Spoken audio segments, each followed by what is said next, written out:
जय राम जी की भाई लोग, आप देख रहे हैं अपना पब्लिक न्यूज।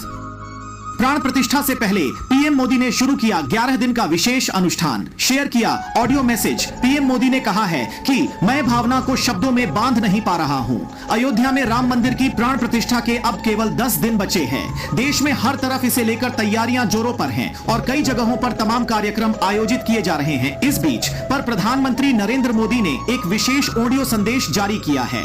एक्स पर पोस्ट करते हुए पीएम मोदी ने लिखा, अयोध्या में रामलला की प्राण प्रतिष्ठा में केवल 11 दिन ही बचे हैं। मेरा सौभाग्य है कि मैं भी इस पुण्य अवसर का साक्षी बनूंगा। प्रभु ने मुझे प्राण प्रतिष्ठा के दौरान सभी भारतवासियों का प्रतिनिधित्व करने का निमित्त बनाया है। इसे ध्यान में रखते हुए मैं आज से 11 दिन का विशेष अनुष्ठान आरंभ कर रहा हूं। मैं आप सभी जनता जनार्दन से आशीर्वाद का आकांक्षी हूं। इस समय अपनी भावनाओं को शब्दों में कह पाना बहुत मुश्किल है, लेकिन मैंने अपनी तरफ से एक प्रयास किया है। चलिए सुनाते हैं पीएम मोदी का ऑडियो मैसेज।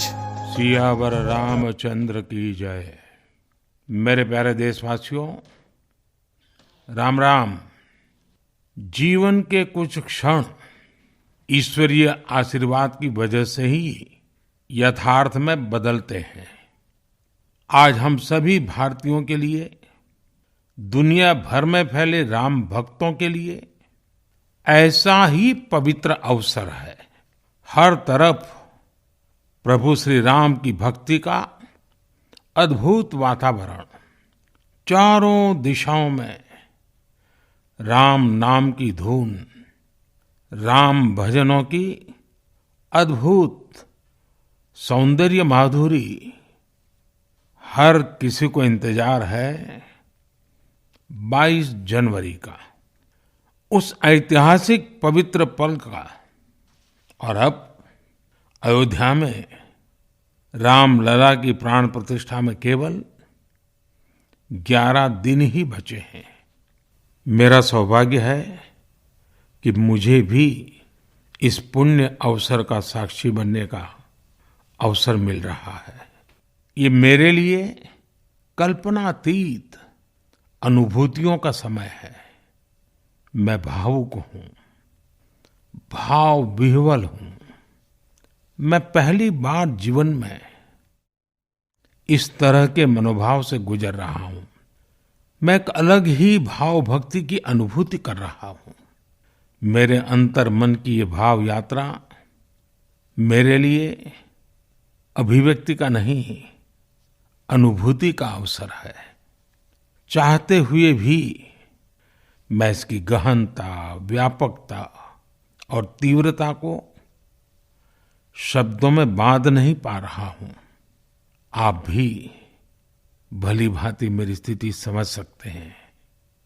जिस स्वप्न को अनेकों पीढ़ियों ने वर्षों तक एक संकल्प की तरह अपने हृदय में जिया, मुझे उसकी सिद्धि के समय उपस्थित होने का सौभाग्य मिला है।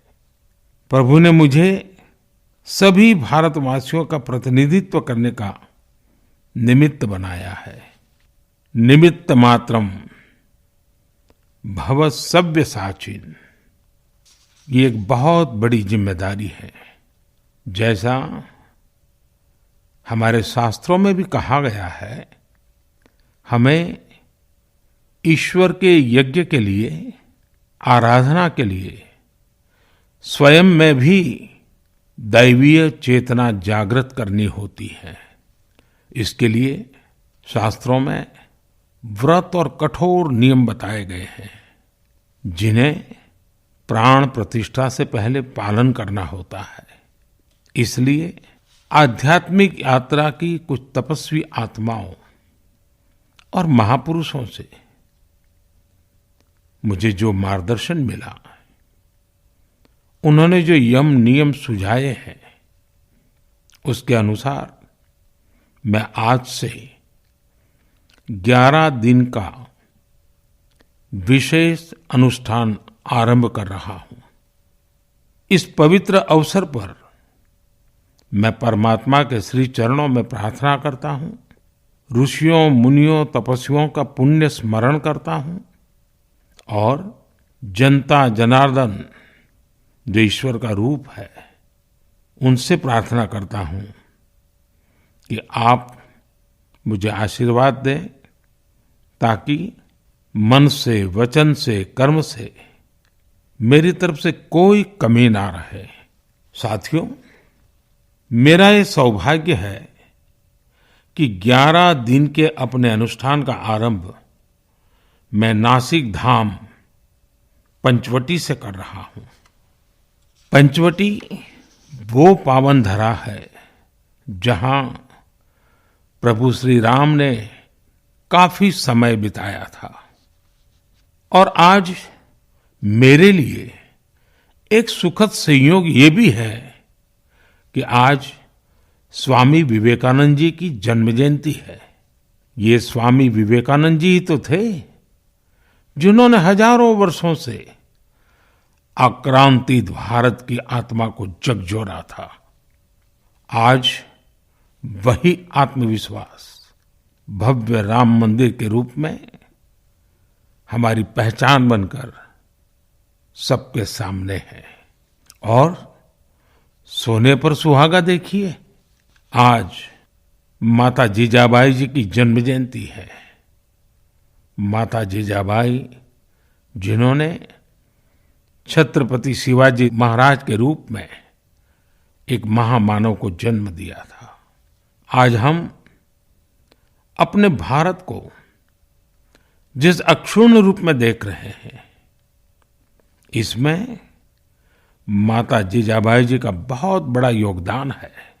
और साथियों, जब मैं माता जीजाबाई का पुण्य स्मरण कर रहा हूं तो सहज रूप से मुझे अपनी मां की याद आना बहुत स्वाभाविक है। मेरी मां जीवन के अंत तक माला जपते हुए सीताराम का ही नाम भजा करती थी। साथियों, प्राण प्रतिष्ठा की मंगल घड़ी, चराचर सृष्टि का वो चैतन्य पल, आध्यात्मिक अनुभूति का वो अवसर, गर्भगृह में उस पल क्या कुछ नहीं होगा। साथियों, शरीर के रूप में तो मैं उस पवित्र पल का साक्षी बनूंगा ही, लेकिन मेरे मन में, मेरे हृदय के हर स्पंदन में 140 करोड़ भारतीय मेरे साथ होंगे। आप मेरे साथ होंगे, हर राम भक्त मेरे साथ होगा और वो चैतन्य पल हम सबकी सांझी अनुभूति होगी। मैं अपने साथ राम मंदिर के लिए अपने जीवन को समर्पित करने वाले अनगिनत व्यक्तित्वों की प्रेरणा लेकर जाऊंगा। त्याग तपस्या की वो मूर्तियां, 500 साल का धैर्य, दीर्घ धैर्य का वो काल, अनगिनत त्याग और तपस्या की घटनाएं, दानियों की, बलिदानियों की गाथाएं, कितने ही लोग हैं जिनके नाम तक कोई नहीं जानता, लेकिन जिनके जीवन का एकमात्र ध्येय रहा है भव्य राम मंदिर का निर्माण। ऐसे असंख्य लोगों की स्मृतियां मेरे साथ होगी। जब 140 करोड़ देशवासी उस पल में मन से मेरे साथ जुड़ जाएंगे और जब मैं आपकी ऊर्जा को साथ लेकर गर्भगृह में प्रवेश करूंगा तो मुझे भी एहसास होगा कि मैं अकेला नहीं, आप सब भी मेरे साथ हैं। साथियों, ये 11 दिन व्यक्तिगत रूप से मेरे यम नियम तो है ही, लेकिन मेरे भाव विश्व में आप सब समाहित है। मेरी प्रार्थना है कि आप भी मन से मेरे साथ जुड़े रहें। रामलला के चरणों में मैं आपके भावों को भी उसी भाव से अर्पित करूंगा जो भाव मेरे भीतर उमड़ रहे हैं।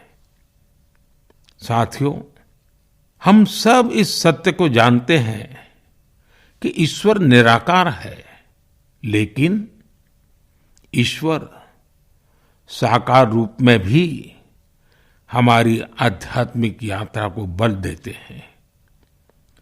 जनता जनार्दन में ईश्वर का रूप होता है। ये मैंने साक्षात देखा है, महसूस किया है। लेकिन जब ईश्वर रूपी वही जनता शब्दों में अपनी भावनाएं प्रकट करती है, आशीर्वाद देती है, तो मुझ में भी नई ऊर्जा का संचार होता है। आज मुझे आपके आशीर्वाद की आवश्यकता है। इसलिए मेरी प्रार्थना है कि शब्दों में, लिखित में अपनी भावनाएं जरूर प्रकट करें, मुझे आशीर्वाद जरूर दें। आपके आशीर्वाद का एक एक शब्द मेरे लिए शब्द नहीं, मंत्र है। मंत्र की शक्ति के तौर पर वो अवश्य काम करेगा। आप अपने शब्दों को, अपने भावों को नमो ऐप के माध्यम से सीधे मुझ तक पहुंचा सकते हैं। आइए हम सब प्रभु श्री राम की भक्ति में डूब जाएं।